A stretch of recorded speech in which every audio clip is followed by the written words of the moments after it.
Bonjour à toutes et à tous, c'est Biapi, Arnaud Péné, kinésiologue à La Réole.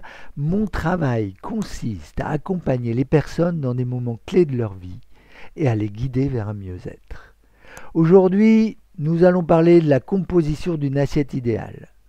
Oui, il est possible de manger sainement tout en se faisant plaisir et sans avoir besoin d'un diplôme de diététique. Créer une assiette équilibrée, c'est un peu comme peindre un tableau. Chaque ingrédient a son rôle, chaque couleur a son importance. La Harvard T.H. Chan School of Public Health a mis au point le modèle de l'assiette saine et aujourd'hui je vais vous en parler avec une touche d'humour et de simplicité. L'assiette idéale se compose de trois grandes parties. 50% de fruits et légumes avec 2 tiers de légumes et 1 tiers de fruits, 25% de protéines et 25% de céréales complètes. On commence par la moitié de l'assiette qui est consacrée aux légumes et aux fruits. Pourquoi une telle quantité? Parce que les légumes et les fruits sont les champions des nutriments et des fibres. Ils nous apportent vitamines, minéraux et antioxydants, tout en nous aidant à garder une bonne digestion. Et puis, soyons honnêtes, une assiette pleine de couleurs, c'est quand même beaucoup plus appétissant qu'un plat tout gris. Variez les couleurs, du vert avec les brocolis, du rouge avec les tomates, de l'orange avec les carottes. Chaque couleur correspond à différents bienfaits pour la santé. Ensuite, 1/4 de l'assiette est destiné aux protéines. Les protéines, ce sont les bâtisseurs de notre corps. Mais attention, on ne parle pas seulement de viande. Les protéines peuvent aussi être végétales, comme les lentilles, les pois chiches ou le tofu.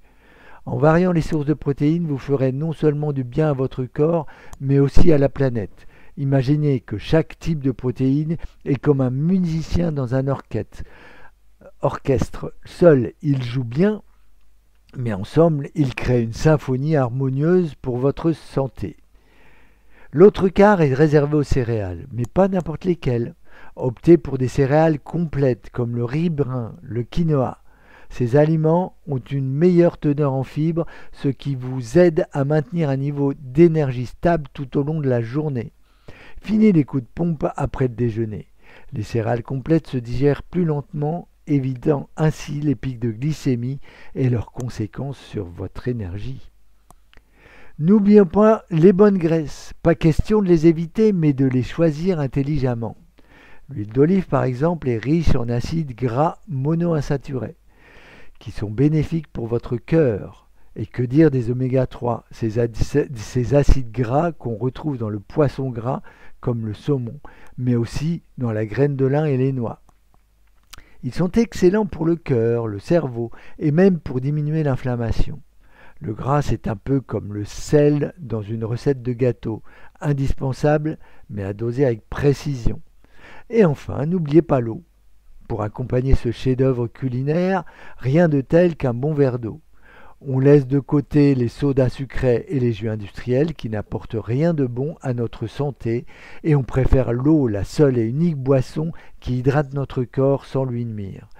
Composer une assiette idéale, c'est aussi faire le choix de manger en conscience, de se faire plaisir tout en prenant soin de soi. Pensez à varier les éléments, les saveurs, les textures. Plus votre assiette est diversifiée, plus vous donnerez à votre corps ce dont il a besoin. Et n'oubliez pas, chaque petit geste compte. Une assiette équilibrée aujourd'hui, c'est un pas de plus vers un mieux-être durable.